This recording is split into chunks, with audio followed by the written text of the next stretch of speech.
पंचम ये देखो, हम लोग सबसे पहले जो डिफरेंस है अपना between this varchar and character वो डिस्कस करते हैं।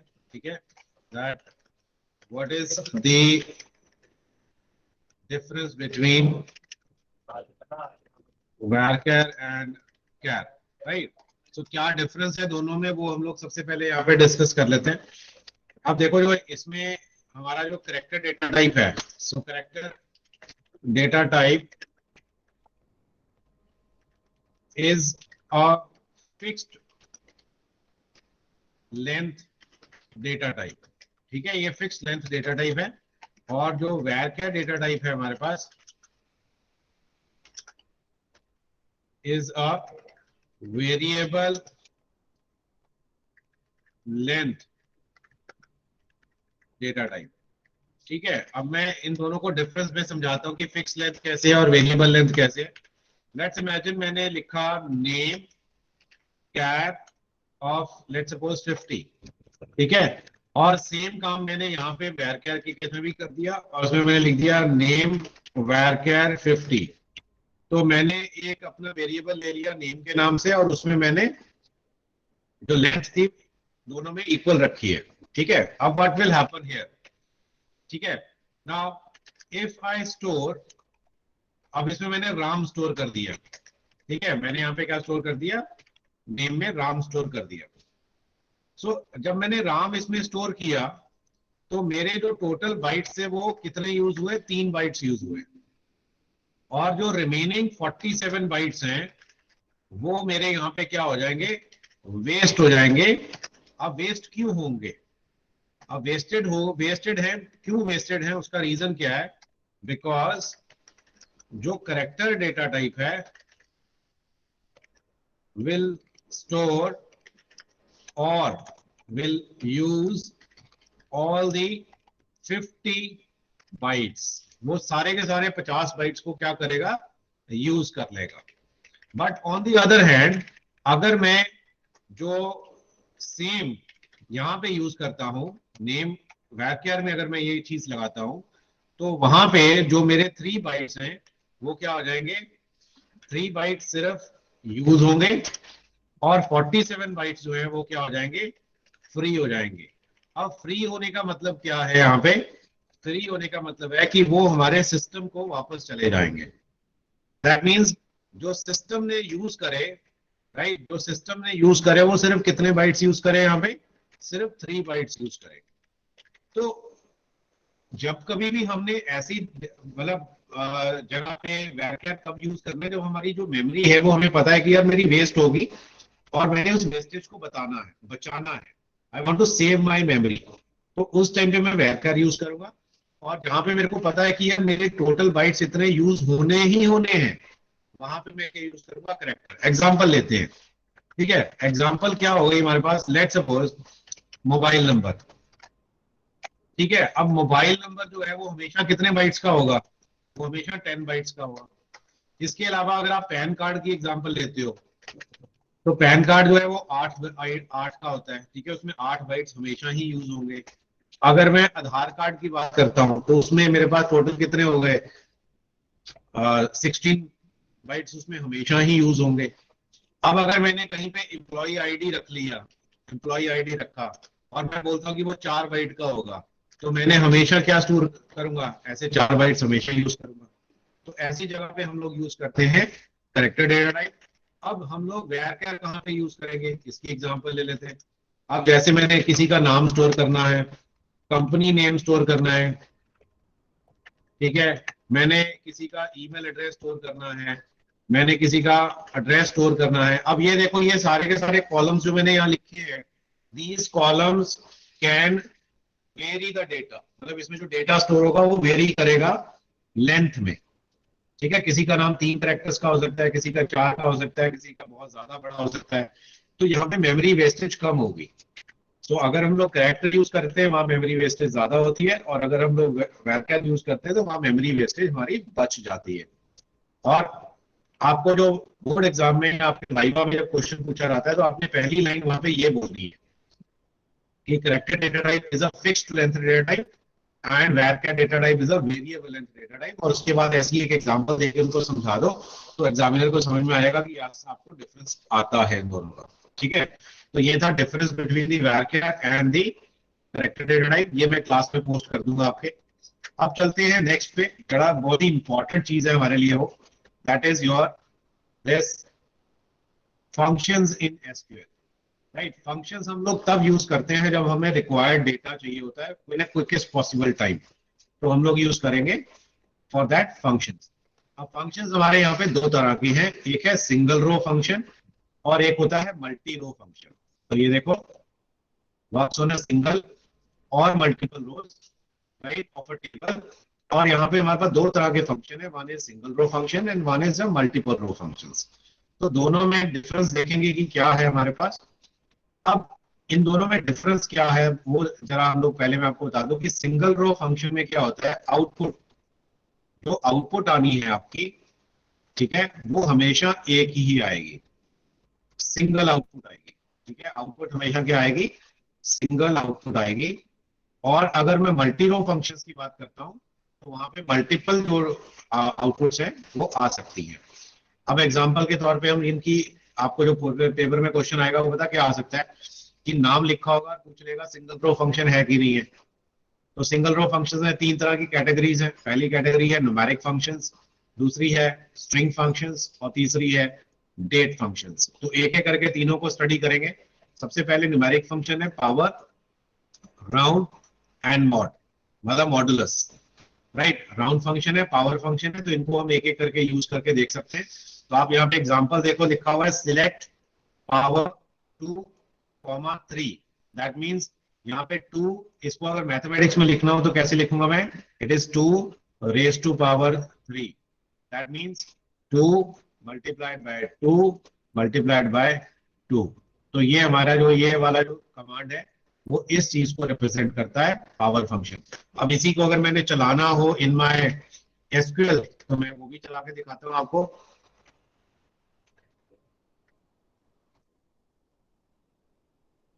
तो यहाँ पे हम अपना पासवर्ड डाल लेंगे पहले माई सीक्वल का।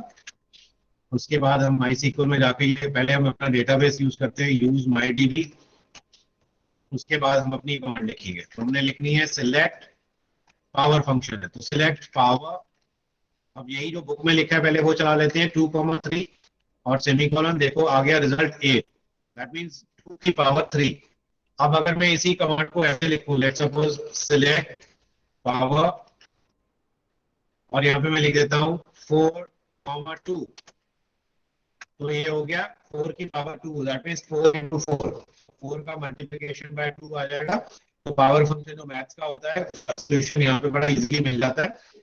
तो अगर आपको कोई ऐसी इक्वेशन निकालनी है जो मैथ्स में लिखी हुई पावर के साथ है, उसको आपने यहाँ पे उसको लिख के चला सकते हैं हम लोग। सेकेंड है राउंड फंक्शन।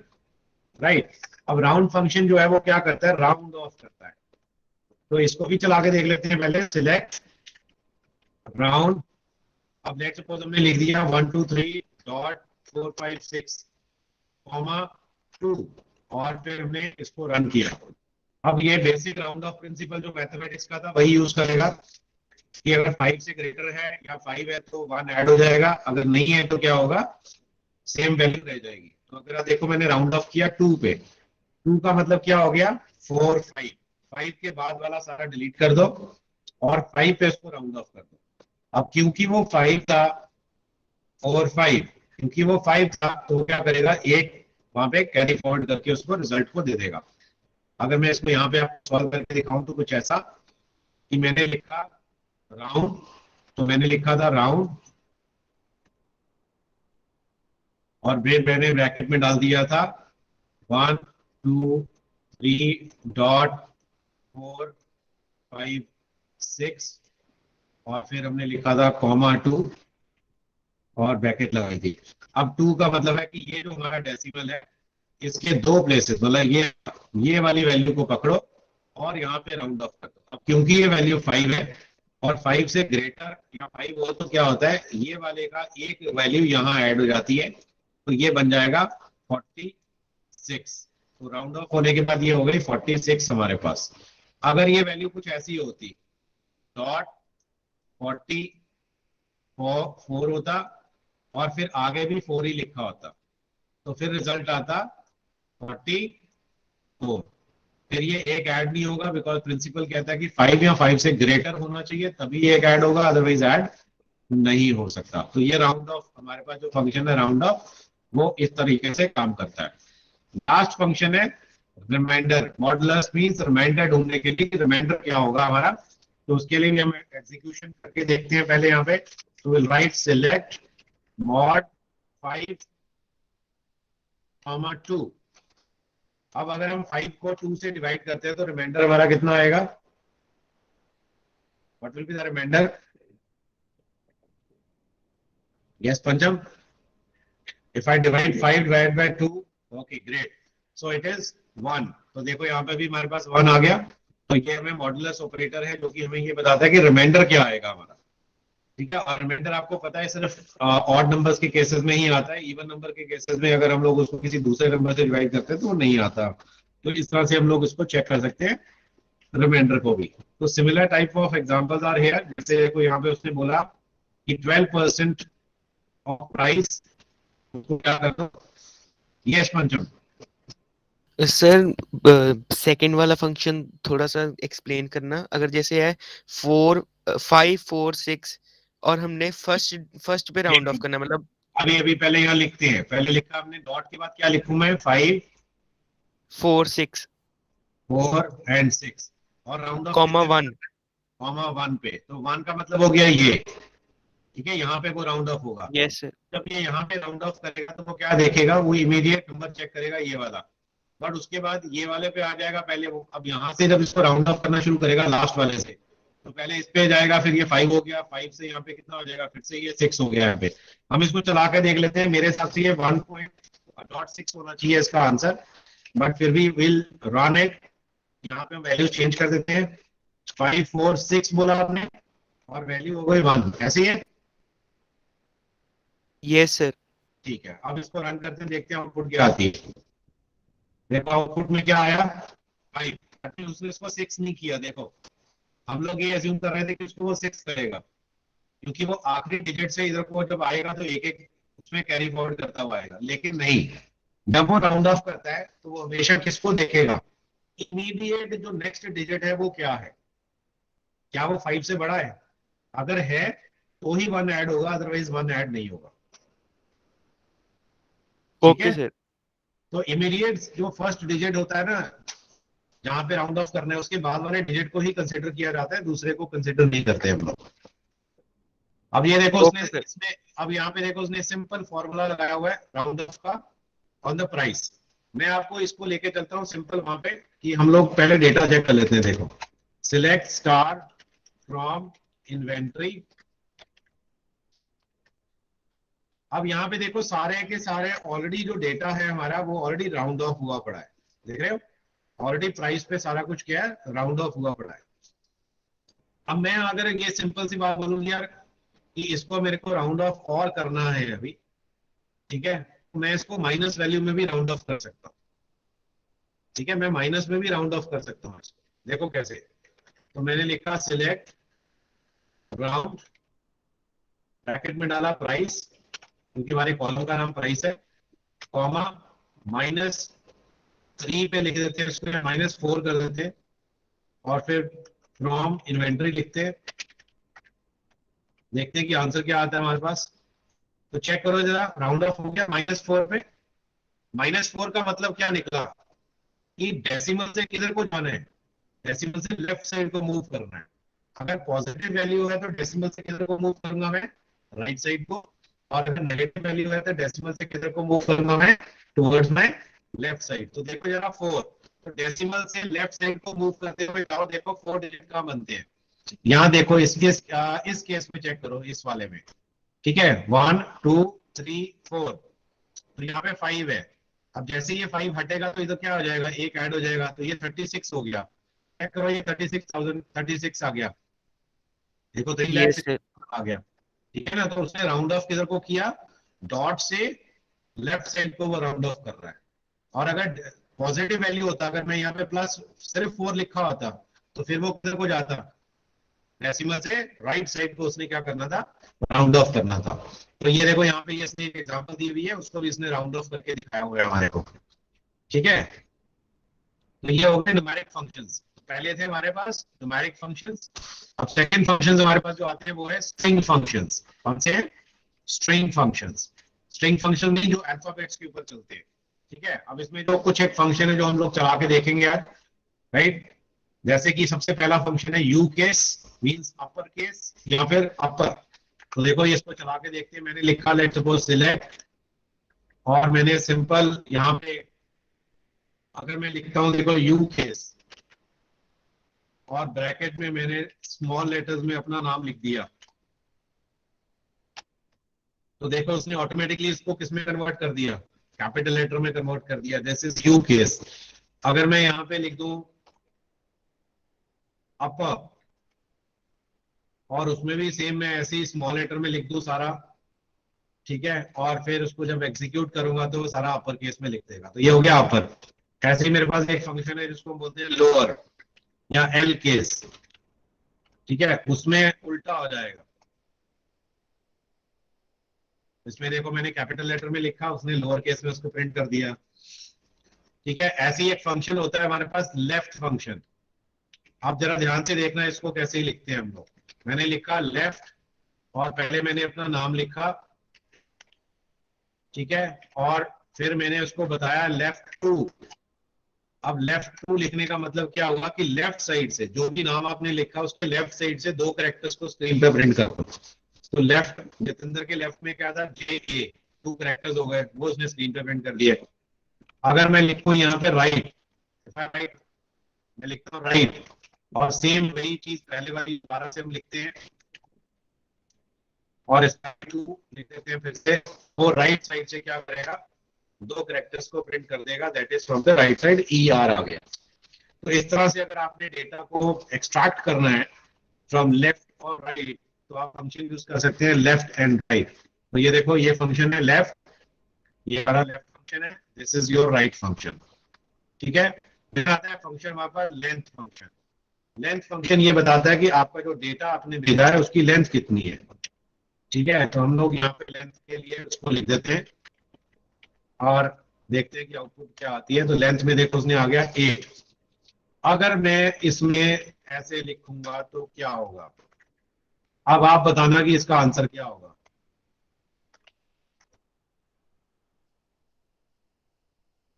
बताओ इसका आंसर कितना आएगा। सर जो वर्ड्स हैं उनका तो सर आएगा ही, और स्पेसेस भी काउंट करेगा। Yes, very good. तो स्पेसेस भी काउंट होंगी साथ में, तो देखो 23 आ गया।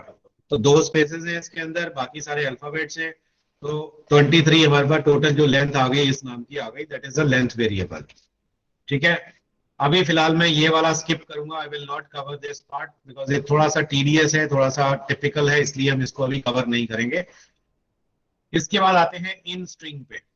इन स्ट्रिंग का मतलब है कि किसी भी स्ट्रिंग में किसी दूसरी चीज को सर्च करना। अब जैसे मैंने यहां पे लिखा सिलेक्ट इन एसटीआर, और पहले मैंने लिखा नाम, और फिर मैंने बोला कि इसमें ढूंढो सिंग लिखा हुआ है कि नहीं। अब देखो उसने सिंग को ढूंढा और बता दिया कि सिंग जो है वो कहां से स्टार्ट होता है, 10th अल्फाबेट से स्टार्ट होता है।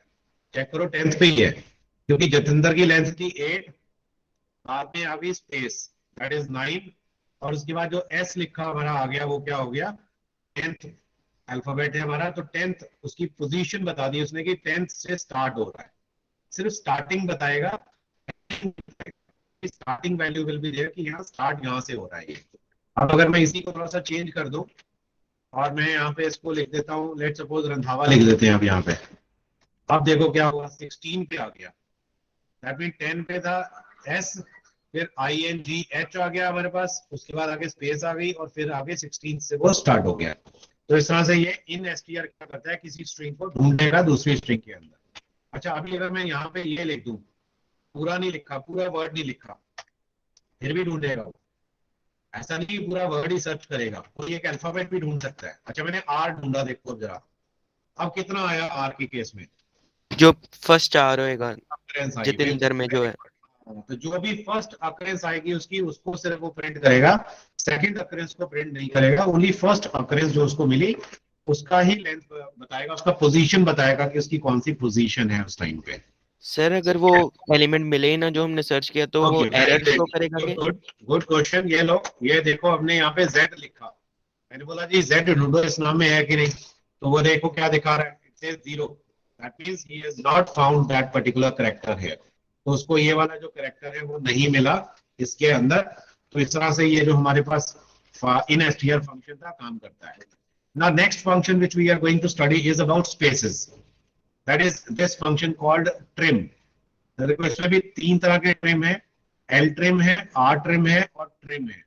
ठीक है, तो ये स्पेसेस को क्या करते हैं, रिमूव करते हैं, ये स्पेसेस को खत्म कर देते हैं, स्पेसेस रिमूव कर देते हैं उसके अंदर से। अब मैं आपको दिखाता हूं इसको कि कैसे रिमूव करता है वो स्पेसेस को। तो लेट्स सपोज मैंने यहाँ पे लिखा सिलेक्ट, पहले मैं लिख के दिखा देता हूँ। तो मैंने इन्वर्टेड कॉमर्स में डाला, after that I given some spaces there, और फिर मैंने लिखा जितेंद्र, और फिर उसकी आउटपुट चेक करते हैं। आप देख सकते हो कि जितेंद्र के आगे काफी सारी स्पेसेस लिखी हुई प्रिंट हो रही है। ठीक है, और वो स्पेसेस जो है वो मैंने अब रिमूव करनी है। तो स्पेसेस में कौन सी स्पेसेस की बात कर रहा हूँ, ये देखो यहाँ पे ये स्पेस है, और जब यहाँ देखोगे तो यहाँ पे भी ये स्पेस है। तो ये स्पेसेस मेरे को अब रिमूव करनी है। तो मैं क्या करूंगा, आई will write the function like, अब ये स्पेसेस बताना जरा कौन सी साइड पे है, लेफ्ट पे है कि राइट पे है? लेफ्ट। लेफ्ट पे है, तो मैं लिखूंगा L trim, I will use the function L trim, और मैं सेम डेटा इसमें पास कर देता हूँ, स्पेसेस जितेंद्र, और फिर इसको हम रन करते हैं। अब चेक करो जो आपका डेटा है, यहाँ पे अगर आप देखोगे तो यहाँ स्पेसेस दिख रही है हमें कि हमारी है स्पेसेस, लेकिन जब आउटपुट आ रही है तो उसमें कोई भी स्पेस नहीं है। चेक करो, सीधा प्रिंट हो रहा है, कोई स्पेसेस नहीं है बीच में उसके। तो इस तरह से आप इसकी जो स्पेसेस हैं उसको क्या कर सकते हैं, रिमूव कर सकते हैं। सिमिलर वे में अगर मैं इसको लिखूं कुछ ऐसे, अब मैं यहां से इसकी जो राइट साइड वाली स्पेसेस हैं, लेफ्ट वाली हटा देते हैं और राइट वाली बढ़ा देते हैं, काफी सारी, काफी ज्यादा कर लेते हैं ताकि पता लग जाएगा, देखना भी। ठीक है, अब ये कैसे पता चलेगा कि ये स्पेसेस हैं, ये बॉक्स का साइज बताएगा आपको। देखो यहां तक हमारी स्पेसेस है इसमें, ये जो बॉक्स है उसकी लाइंस बता रही है कि स्पेसेस है राइट साइड के ऊपर हमारे पास। अब यही काम हम क्या करते हैं, अब स्पेसेस लेफ्ट पे है कि राइट पे है? राइट। राइट पे है, तो मैं लिखूंगा आर ट्रिम। अब मैं इसमें आर ट्रिम यूज कर दूंगा। ठीक है, अब देखो जरा आउटपुट जो है आ रही है वो क्या है। अब देखो यहाँ पे कुछ क्लैरिटी नहीं है हमें। अब क्यों नहीं है क्लैरिटी, बता सकते हो? क्योंकि जो हेडर सर है हमें, ये जो हेडर है वो अभी भी बड़ा है, नीचे डेटा भी स्पेसेस नहीं है वो उसमें कोई भी, लेकिन क्योंकि हेडर इतना बड़ा है इसलिए वो हमें लग रहा है कि यार स्पेसेस आ रही है। तो मैं यहाँ पे थोड़ा सा ट्विस्ट डालने लगा हूँ इसमें। मैं यहाँ पे इसको एज, इसका हेडिंग दे देता हूँ माय नेम। ठीक है, तो इससे क्या होगा कि जो हेडिंग है वो छोटी हो जाएगी और हमारी जो स्पेसेस हैं वो हमें कम नजर आएंगी। अब देखो, अब हमारी स्पेसेस नहीं है, देखो बिल्कुल नहीं है, बंद हो गया वहीं पे ही, कोई स्पेस नहीं है एंड में, क्योंकि मैंने हेडर उसको चेंज कर दिया, मैंने हेडिंग दे दी कि ये मेरा नाम है। तो इसको आप इस तरह से लिखो। तो इसको मैं पहले जैसे भी लिख के दिखा देता हूँ, पहले बिना ट्रिम के लिखा था जब हमने, मैं तब भी दिखा देता हूँ कि ये स्पेसेस है हमारी वहां पे। ये देखो, अब देखो स्पेसेस नजर आ रही हैं आपको, यहाँ पे काफी सारी स्पेस है यहाँ पे, देखो ये। ठीक है, तो इसको रिमूव करने के लिए हमने कमांड लिखी थी rtrip, और उससे हमारी स्पेसेस रिमूव हो गई। अब यही काम हम लोग क्या करेंगे, यूज करते हैं here, ठीक है, एज माय नेम, और यहाँ पे हम स्पेसेस को दोनों तरफ दे देते हैं। तो आप देख सकते हैं जितेंद्र के दोनों तरफ हमने स्पेसेस दे दी हैं, बीच में लिखा नजर आ रहा है। अब मेरे को लेफ्ट वाली स्पेस भी रिमूव करनी है और राइट वाली भी रिमूव करनी है। तो what I will do, I will write the command here as trim command. तो मैं यहाँ पे ट्रिम लिख दूंगा। ठीक है, ट्रिम से क्या होगा, लेफ्ट और राइट दोनों स्पेसेस को वो क्या कर देगा, देखो ट्रिम कर देगा। तो आप देख सकते हैं लेफ्ट वाली स्पेस भी हट गई और राइट वाली स्पेस भी हट गई हमारे पास। तो ये हमारी थी ट्रिम फंक्शन। तो देखो हमने सारे फंक्शंस अपने कर लिए हैं एक्सेप्ट वन फंक्शन जो कि मैंने अभी कवर नहीं किया है, that is your mid function और सब स्ट्रिंग फंक्शन। ये बहुत ही इंपॉर्टेंट फंक्शन है राइट, कि ये काम कहाँ आता है और किस तरह से यूज किया जाता है, that will study in our next lecture. जब हम नेक्स्ट क्लास स्टार्ट करेंगे तब हम लोग इस लेक्चर में इसको स्टडी करेंगे कि ये मिड या सबस्ट्रिंग फंक्शन क्या होता है। तो बाकी फंक्शन जो है वो हमने पढ़ लिए हैं सारे, हमारे न्यूमेरिक फंक्शन भी क्लियर हो गए हैं और हमारे स्ट्रिंग फंक्शंस भी हमने क्लियर कर लिए हुए हैं। ठीक है, तो नेक्स्ट क्लास के अंदर अब हम लोग देखेंगे कि किस तरह से हम अपना जो बाकी का फंक्शंस रह गए हैं उनको हम किस तरह से आगे स्टडी करेंगे। ठीक है। Okay sir.